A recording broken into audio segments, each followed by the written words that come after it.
Last time when we talked about the Sacred Stones, I mentioned how that game was being made alongside another one that most likely got more attention, as the Fire Emblem series was making the big jump from 2D to 3D. For us, this was also the first time we had a Fire Emblem game released on consoles, and what better introduction than placing it on what I believe to be one of the best consoles ever made, the Nintendo GameCube. Man, do I love this thing. The slick look, the presentation within the menus, a sexy controller that feels so damn great to use, and most importantly, the games. The GameCube has some of the best library that I could possibly hope for. Just slightly below the PS2, but a little above the Super Nintendo. However, it has been a long time since I've actually talked about a GameCube game. In fact, I think the last one I did was Metroid Prime 2 back in 2015 with my older capture card model that I no longer own. Not to mention, TVs are only getting more and more complicated over the years, making playing older games harder. So I've resorted to borrowing my brother's GCHD adapter by Eon. This plugs directly into the back of the GameCube to provide the best quality footage straight from the hardware and converts it through HDMI. Since I also live in the UK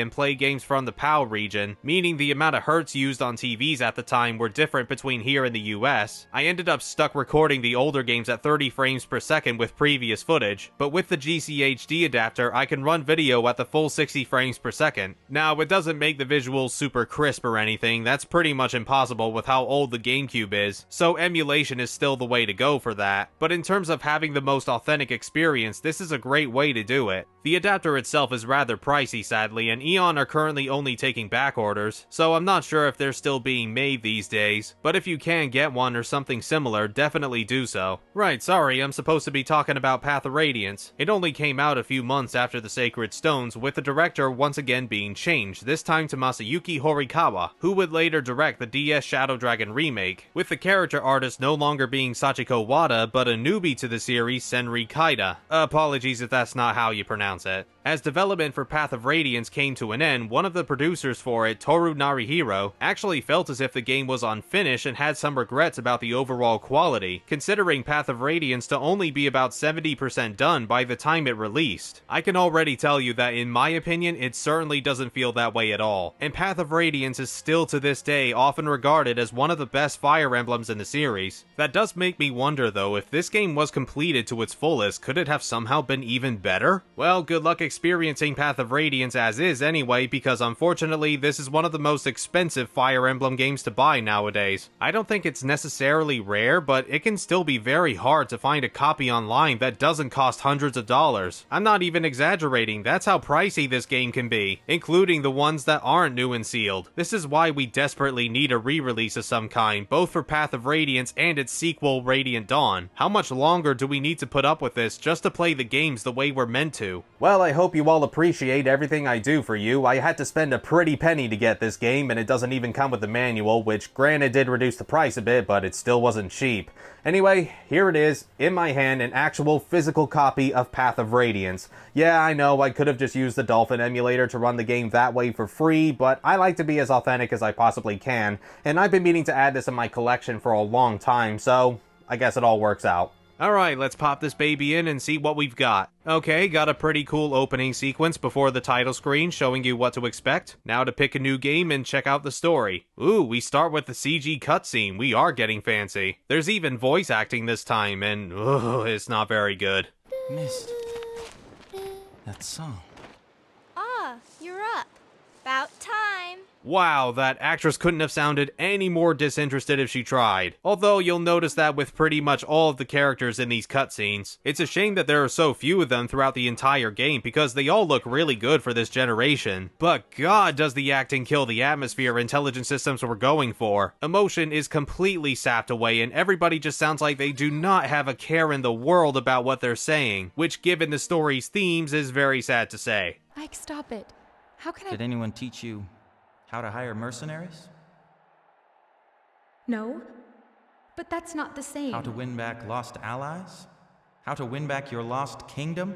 Sorry, I got into that a little quickly. The story begins in the continent of Tellius at a training session between our protagonist Ike and his father Greil, leader of the Greil Mercenaries. Ike is looking to be a part of the mercenaries and accompanies Greil throughout numerous missions, of course going alone on one of them against orders when his sister Mist and her friend Rolf get kidnapped, only to be later approached by his comrades who all get a stern talking to by their superiors afterwards. It's that trope you've seen before to show that Ike has different beliefs for justice to the other mercenaries, but luckily this is the only time that happens. One of the missions, however, is a rescue for the Princess of Crimea, Elincia, who was under attack during an invasion by Dayan. Try saying that 3 times fast. After a few more chapters, the Greil Mercenaries escort Elincia to Gallia, one of the countries full of Lagoos, humans that can shapeshift into different animals. You first engage with the beast kind, who are mostly various types of cats. Then later on in the game, you meet with the bird Lagoos known as herons, and finally, for a few brief moments, you'll run into the dragon types. More on the Lagoos in a bit. Just as the mercenaries achieve their victory, Greil sneaks out of the castle late at night for some reason, with Ike catching up to him soon after. Greil seems pretty hesitant to talk about what's going on and has a little chat with Ike about him joining the mercenaries. That all abruptly ends though, as Greil orders Ike to go back to bed and heads off somewhere else, but Ike decides to follow him anyway until he witnesses a battle going on between his father and Dayan's general, the legendary Black Knight. Alright, I'll just bring this up real quick. I'll bite your legs off!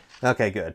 Greil holds off the Black Knight for a little while, but he ends up losing the fight with a single stab because it's a well-known fact that all fathers in Fire Emblem games have to die. Ike comes in holding Greil in his arms as the Black Knight reveals a small detail of being Grail's former pupil, disappointed that he surpassed his teacher so easily. There's some sort of disturbance nearby that causes the Black Knight to temporarily retreat, and Ike tries to carry Greil back to the castle for aid, but he bleeds out before he can make it. It's decided by the other recruits that Ike is the new leader of the Greil Mercenaries, with Princess Elincia helping in any way she can, as Ike and his allies travel across Tellius to defeat the Dayan army, kill their leader and the ultimate villain of the game, King Ashnard, and restore peace to all nations. However, over the course of the game, the true goal starts to become something more, for Path of Radiance's overall theme is, believe it or not, racism. Throughout Ike's journey, you see more and more of a deep hatred between the Lagoos and the Bjork, the terminology used to describe normal humans. Not just within the Dayan army, but even some of the townspeople are portrayed either as bigoted assholes or don't know any better because Dayan has completely brainwashed them. Likewise, a few of the Lagoos are also prejudiced against the Bjork for good reason, but most of them are willing to help Ike join his cause to stop this race war. It all hits very close to home with how black people are treated in the real world, especially when it comes to law enforcement,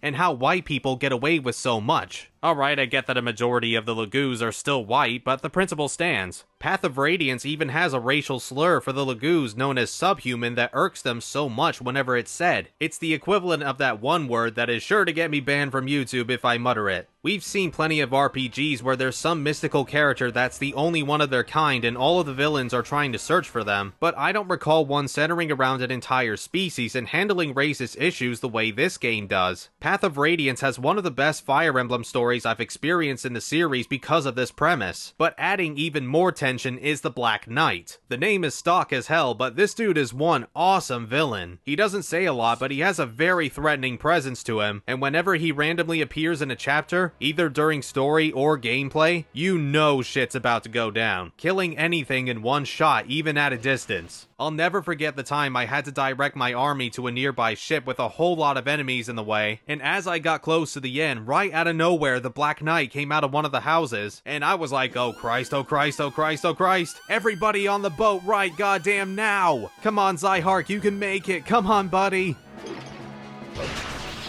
Zyhark didn't make it. But that's a way of making a really good video game villain. Surprise the player through gameplay as well as the story. You want to know the best thing about the Black Knight though? We never find out who he really is. It's left as one big mystery, leaving you filled with questions that'll never get answered. Even that small tidbit about Greil being the Black Knight's old master. I think that's a very smart move, have us wanting more, not less. Granted, they do spoil it in the next game, which is pretty disappointing, but as for Path of Radiance, there's a very good reason why the Black Knight is so popular amongst the Fire Emblem community. It makes me sad, however, when he has to be put up against King Ashnard as the main villain. Now, to be fair, he is one of the more memorable ones in the series to me because of how much of a despicable, evil racist he is to the point of starting a damn war, but he's still not exactly deep or complex. Ashnard's ultimate plan is to rid the world of all Laguz so that the Bjork can rule everything. There's no backstory, no reason for why he hates the Laguz so much, he's just evil. Yeah, not exactly elaborate. Moving aside the antagonist, let's talk about our main hero, Ike, for a minute. Unlike most of the other protagonists in the series that are born of royal blood, Ike is only a simple mercenary in training, but he can still be strong, confident, and able to control himself through stressful situations. When his father dies, he doesn't back down straight away from his new position as leader, he takes it head on, despite not having any experience in that field, taking the time to learn more about the Laguz and what they've been through, while making sure his own troops are tended to as well. He isn't a total stick in the mud either when talking to them. He's willing to be somewhat loose here and there, such as when Miss wants to enter the battlefield, and while Ike is skeptical at first, he's eventually convinced to let her join, as long as he can keep a close eye on her. Ike picks up on being a good leader fairly quickly, and he's more than capable in a fight to boot, especially when he obtains his sacred weapon, Ragnell, to deal more damage and attack at a distance, just like the Black Knight. I don't know what else to say except, I like Ike. Path of Radiance may have shifted to 3D, but the gameplay is virtually no different than it was before. Send out your units during your turn, wait for the enemy to send theirs, clear the mission objectives, bing bang boom. As much as I really like the 2D sprites in some of the older games, I definitely appreciate what they do with the 3D aspect, allowing for more diverse camera angles during battle to make them less samey for the eyes, and you can even adjust the overhead camera to your liking with the C-stick and L button. Sure, this may not be the best looking game for the 6th generation, some of the enemy models and generic ally units do appear pretty jaggy, but the heroes are all fine, apart from maybe the knights, who I thought would be a little more chunky. The environments aren't too bad for the time, and I like the use of 2D portraits during conversations. I think Sachiko Wada does a better job with character designs in the GBA games personally, but the ones in Path of Radiance are still nice. The only issue I have with the graphics is that the animations for the battles can be a bit too long. Every time you and the enemy are about to attack each other, the screen will always fade to black, stuck in silence for a couple of seconds, fade back into the battle, watch the animations for both you and the enemy, the screen fades to black again, and then fades back into the overhead view. It doesn't sound too bad, but the time really builds up after a while, so I played a majority of the game with the battle animations turned off and stuck with the more simple ones, turning them back on whenever I wanted to provide more visual variety for this video. I suggest you do this too, because there's a lot of chapters in Path of Radiance, 30 in total, including the prologue and endgame, though there aren't any guidance chapters whatsoever to be found. It's a pretty linear and straightforward adventure, but I don't really mind that. Although I've been playing a lot of Danganronpa lately, so right now I don't want to see the words hope and despair ever again. Despite the gameplay being the same as it's ever been, this is some of the tightest I've seen in Fire Emblem yet. I didn't have too many issues with the RNG, the difficulty was challenging but not overly punishing, and the new stuff added to the formula for the most part is great, like the Laguz units. These guys and gals need a few turns to fill up this meter below their health unless you use an item that fills it instantly, and they're not useful in combat at all whilst human, but oh damn, when that bar is full and you transform them to their animal counterparts, they hit real freaking hard. Apart from Raisin, who pretty much fills the role of dancer. They can only stay transformed for so long though, depending on when they attack or if they're the ones being attacked, with a couple of exceptional units. So don't have them take on everybody at once if you can, but I'd recommend at least having one Laguz unit in your current team. They can be extremely helpful. Just keep in mind that any opposing Laguz will cause just as much pain to your allies, but something you can do to prevent that in Path of Radiance and beyond is permanently track the movements of any enemy. Beforehand, you could only do this while the cursor was highlighted on the enemy, but now you'll have visuals at all times until you turn it off. There still isn't a button to automatically show all danger zones just yet, but this is better than what we've had previously. Not so helpful to me was the new shove mechanic. It does as it says on the box, you can shove your units to the adjacent space whenever you need them to be in that space, which I very, very rarely feel is necessary, unless there's some secret technique I don't know about that Fire Emblem veterans have discovered for years. Didn't find any use for this new command feature either that only Ike can do. It's basically an auto battle system of sorts between your units and the ally units you occasionally have. Give them an idea of what you want them to accomplish and they'll do their best to help. It's like the tactics menu in Persona 3 before Persona 3 existed. Just like previous games, you can still organize your inventory and whatnot whatnot before the map actually begins, but since there's no world map this time like in Sacred Stones, we instead now have the base system before starting a new chapter, which functions like the world map, but it's a lot more simplified. You can manage your weapons and items again, now carrying up to 4 of each, making for almost double the amount of space you normally have in a Fire Emblem game, where the weapons can also be made stronger with the series debut of forging in exchange for some gold. You can talk to various characters for info and tips on the upcoming chapter to give you an idea of what to expect, and the support conversations are once again available to boost stats between 2 units, not by fighting near each other anymore, but just being deployed in the same chapter. They can't interact on the battlefield anymore, which is a little weird, and this gets followed in the preceding Fire Emblem games, but the conversations and character development are still pretty good, which is the main thing that matters. My problem is that each character is only allowed to engage up to 5 conversations total for some reason. Not 5 units, 5 conversations. So for example, getting an A rank with someone requires 3 of those 5 conversations to play out, leaving only 2 more. So at that point, you'll need to decide if you want to have a B rank with 1 character, or a C rank with 2 characters. This was in the Sacred Stones as well, which I forgot to mention in that video, but I don't understand this change at all. Why can't we just have as many support conversations as possible? Was the restriction really that essential? Luckily, intelligent systems do fix this in Awakening onwards, but this is one of the only things about Path of Radiance that I feel has aged a bit. Supports aren't the only thing you can do in the base anyway. New to the series are skills you can equip for each character, so long as they have enough capacity to use it. These vary depending on what's available. Some provide added buffs, you might get HP back by hitting an enemy, occasionally you'll get to strike first if the enemy tries attacking you, but in most cases they just help you inflict more damage with a special attack. The skills are a fantastic addition. They've saved my life a few times when I was in big trouble and looked like I had to start the chapter again. Arguably the skill that a lot of Fire Emblem fans find to be broken is the Canto skill that all cavalries and flyers have by default, because whenever they finish their attack they can ride up to how many spaces they have left to either hide away or advance further. This skill actually made its first appearance in Genealogy of the Holy War, and I can see why this could be considered a little too useful, but I don't think it's that bad personally, since the enemies can use the same skill to their advantage. Don't do what I did though and forget to equip Ike with the skill Ether as soon as you get it. I didn't do that by the time I reached the final encounter against the Black Knight, and let's just say there was a less than climactic battle. But if you currently don't have any skills for a unit to use, there's always award XP you can give to them. Seriously, why the hell is this game and Radiant Dawn the only Fire Emblem titles to have this? By fulfilling certain conditions in each map, you're given what's essentially backup experience that's stored in the base, and with it you can share it amongst all of your units, which is not only an amazing way to make your favorite recruits even stronger, but it also helps any of the weaker units catch up to the big boys quite easily. Astrid, for example, started off fairly flimsy and not very strong, but in combination with trainee rules and the backup XP, she became one of my go-to archers. What's even better is the alternative way you can promote your units. There are still the items for specific classes past level 10 like usual, but now the characters can also reach a new maximum level of 21, whereby achieving that the unit is automatically promoted with the stats carried over from the previous 20 levels. My army as a result got tremendously more powerful in a faster time than they usually do. By the end of the game I had so many upgraded units that I actually had to keep some of them in reserve. I really love this addition, and it pains me to know that this only appears in the Tellius games and nowhere else. I very much want this to return someday. I also like how after the credits you're shown a tally of the units who won the most battles. My third best ended up being one of my flyers, Marcia. She was just killing it over and over again, and she got even better upon promotion. Marcia eventually got so ridiculously strong that she was able to take an arrow like a champ. Not surprisingly, Ike was my second best unit in the game, and at number 1 was his best friend, Boyd. Holy mother of God, this dude wrecks absolutely everything. He kills almost any enemy within a couple of hits, and his evasion is outstanding. Sadly, he doesn't do so well against magic attacks, but that's okay. I've got Mist nearby to heal him and make him hit even harder, since I made those two have A rank support with each other. Why are so many of my best units axe wielders? Unfortunately, though, it wouldn't be a Fire Emblem game without an irritating chapter here and there, no matter how much you buff your units. Although I think the only two chapters in Path of Radiance I couldn't stand were Chapter 23 and Chapter 25. Chapter 23 takes place on a giant bridge where certain spots act as pitfalls, meaning any unit that gets trapped is instantly out of commission until the next turn, and there's no way to tell which space is a pitfall or not. It's all one crappy guessing game. And not only that, but you've also got a few ballistas to deal with, so flying units are almost out of the question unless you trust their evasion. All of that combined makes for a long, tedious mission. Screw it. Chapter 25 isn't that much better. You again have to deal with ballistas, but now you've also got these jackasses that drop boulders, which can roll through multiple units and reduce 10 HP each. This does affect the enemies as well if they get hit, but you've really got to be careful with your footing in this map. Yet another mission that's a chore to get through and goes on for too long. My lord, I knew this game was very well loved, especially at the time, but now I can definitely see why. This has become one of my new favorite Fire Emblems. Excellent gameplay, interesting story, likable characters. What more could I ask for?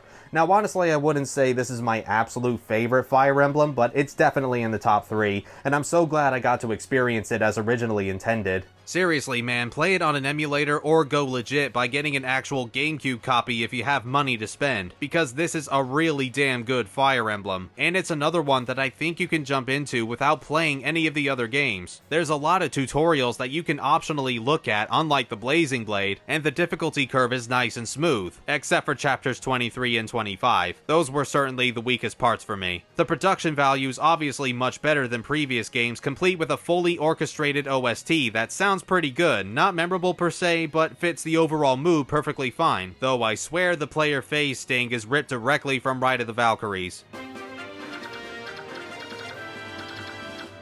My favorite of the tracks still ended up being this game's iteration of the main Fire Emblem theme. It's one of my personal favorites in the series and was such a cool reward for finishing the game. There's plenty to love about Path of Radiance, and I really do hope that someday we'll see a re-release on Switch or any of their future consoles so that more people can play it. Path of Radiance has so far been one of the highlights in this marathon for me, and I know I'll undoubtedly come back to it someday. Which leads us to this game's sequel for the Nintendo Wii, Fire Emblem Radiant Dawn, that we'll cover after the next video, assuming I haven't already finished Shin Megami Tensei Nocturne, which I'm sure a lot of you are waiting for my thoughts on. We're almost there to the post-Awakening games most people know about anyway, so I'm curious what the viewership's gonna be like there. But more importantly, now that I've played Path of Radiance and really enjoyed myself, how's its follow-up going to fare? I'll hopefully see you then, but in the meantime, let's see what the next video is gonna be based on. Oh, friggin' wonderful! And what better introduction than by placing it on and what better let's see what the next video is going to be based on. Paper almost fell off there. This has become one of my new favorite Fire Emblems. What was the line? I'll hopefully see you next.